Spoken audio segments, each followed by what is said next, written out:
बाप के रास्ते पर चला है बेटा। सीएम नीतीश के जनता दरबार के बाद बेटे निशांत कुमार की निशांत संवाद। बिहार की राजनीति में सरगर्मी बढ़ गई है। मुख्यमंत्री नीतीश कुमार के बेटे निशांत कुमार के राजनीति में आने की अटकलें तेज हैं। पटना में निशांत संवाद के पोस्टर लगाए गए हैं, जिससे उनकी सक्रिय राजनीति में आने के संकेत मिल रहे हैं। आपको बताएं तो नीतीश कुमार के बेटे निशांत कुमार ने बीते दिनों पटना में एक संवाद कार्यक्रम में हिस्सा लिया, जहां पर उन्होंने अपना विचार साझा किया।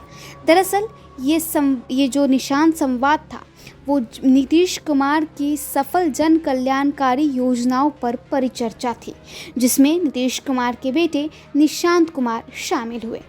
आपको बताएं तो बिहार की राजनीति में एक बार फिर से हलचल बढ़ गई है। मुख्यमंत्री नीतीश कुमार के बेटे निशांत कुमार के राजनीति में आने की अटकलें तेज हो गई हैं।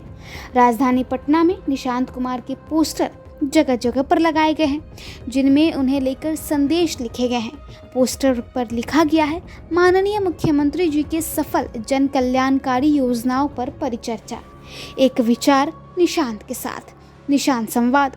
इन पोस्टरों के सामने आने के बाद राजनीतिक गलियारों में चर्चा का माहौल गर्म है।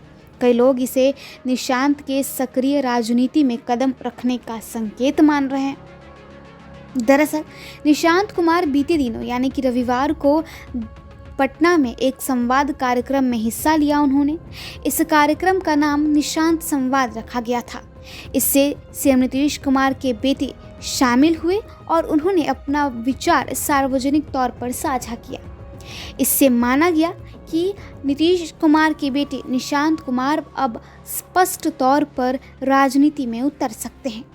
दरअसल निशांत कुमार अब तक सार्वजनिक और राजनीतिक गतिविधियों से दूर रहते आए हैं, लेकिन समय समय पर उनका नाम सुर्खियों में रहा है।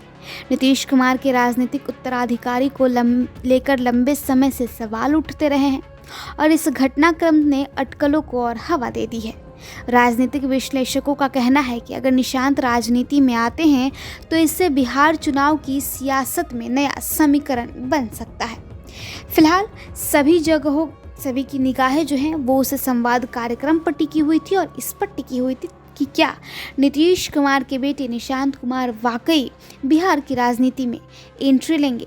यूँ तो नीतीश कुमार खुद को परिवारवाद से दूर रखने का एक एग्जाम्पल सेट कर रहे थे बिहार में, लेकिन जब से उनके बेटे निशांत कुमार की बिहार की राजनीति में एंट्री की चर्चा शुरू हो गई है, उसके बाद से उनके ऊपर भी ये सवाल उठने लाजमी है, क्योंकि अक्सर नीतीश कुमार लालू परिवार पर परिवारवाद का इल्ज़ाम भी लगाते आए हैं और अक्सर सार्वजनिक मंचों पर उन्होंने ये कहा है कि लालू प्रसाद यादव ने क्या किया, खुद जेल गए तो अपनी पत्नी को कुर्सी पर बैठा दिया। साथ ही साथ उन्होंने ये भी कहा कि अपने बेटे को भी कुर्सी सौंप दी, सत्ता सौंप दिया, और अब वही काम खुद नीतीश कुमार भी करने जा रहे हैं। अपने बेटे निशांत कुमार को अपना उत्तराधिकारी चुनकर जदयू का कमान सौंपकर। हालांकि अभी तक ऑफिशियल तौर पर जदयू की तरफ से और ना ही नीतीश कुमार की तरफ से इसे लेकर के अनाउंसमेंट किया गया है, लेकिन जिस तरीके से निशांत कुमार लगातार बिहार की राजनीति में एक्टिव होते हुए नजर आ रहे हैं, सार्वजनिक मंचों पर दिख रहे हैं, मीडिया के सामने अपनी बातों को रखते हुए नजर आ रहे हैं, और खासकर जदयू के नेताओं का ये डिमांड भी बढ़ गया है कि नीतीश कुमार के बेटे यानी कि निशांत कुमार जदयू का कमान संभाले और उनका उत्तराधिकारी बने। तो अब होगा क्या, ये तो नीतीश कुमार ही तय करेंगे। फिलहाल इस वीडियो में बस इतना ही। आप देखते रहें इंडिया न्यूज़ अलाउड।